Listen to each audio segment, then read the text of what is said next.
Noraisin'ny ministre mpanjakana Andriamatoa Rivo Rakotovao kosa androany ny ambassadeur vaovaon'ny Vietnam miasa sy monina eto amintsika fiaonana izay niresahany tonta ny endriky ny fiaraha-miasa eo Madagasikara sy ity firenena ity indrindra ny mahakasika ny fanarenana fotodrafitrasa.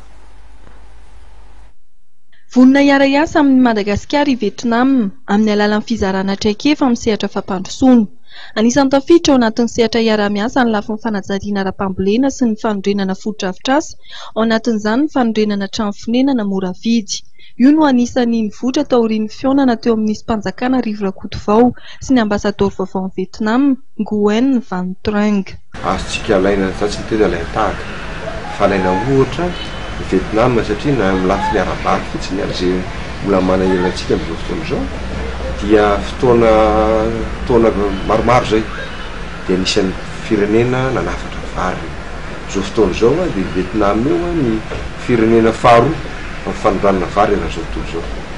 Voalazany teo ihany koa ny dinihana lehibe vitan'izy ireo eo amin'ny lafiny fikarakarana an'ireo fotodrafitrasa indrindra ny fahaiza-manaony amin'ireny atao hoe le eritreretintsika nouvelle ville moarana trano anomezana trano anatotana trano amin'ilay ataontsika hoe ny trano antonontono ny vidiny satria ireny tsy dia misy manao amin'izao fotoana izao. Zay zany tena fampiresahana ary ny mety afinaritra dia izao betsaka ny itovizantsika aminy zany eo amin'ny lafiny ara-ekônomika zany moramora kokoa fandray aminy no ny fandraina firenena tena efa lasa lavitra be zay mety manana fomba mahazatra azy fomba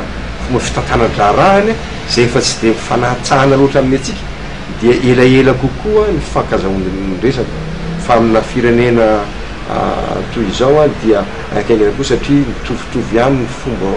hoentina mandraraha eo amin'ny lafiny samihafa zany akory tsy miteny hoe tsy mety ny fiarahana amin'ny hafa fa zay zany trandrahana amin'izao fotoana izao ary mahafarintsika malagasy zany hitatsika ireny sarisary taloha mijery vietnamien eny an-tsaha miaraka amin'ilay satroka be mino fa afaka mifandray amin'izany eto amin'ny département tantanako moa dia voalazany monsieur l'ambassadeur teo hoe betsaka ny eo atao amin'ireo fotodrafitrasa indrindra amin'ny resaka trano ataontsika trano sosialy ho an'ny olona manana fivelomana tontolony mafany ary zay dia ampina foana le politika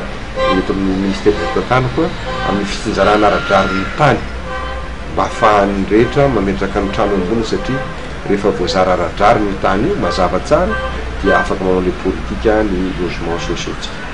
Tamin'ity fiaonana tetsy Anosy ity koa no nilazan'ny ambasador vaovao Vietnam, Nguyen Van Truong, fa voasa ho an'ny Vietnam amin'ny nisy mpanjakana Rivo Rakotovao.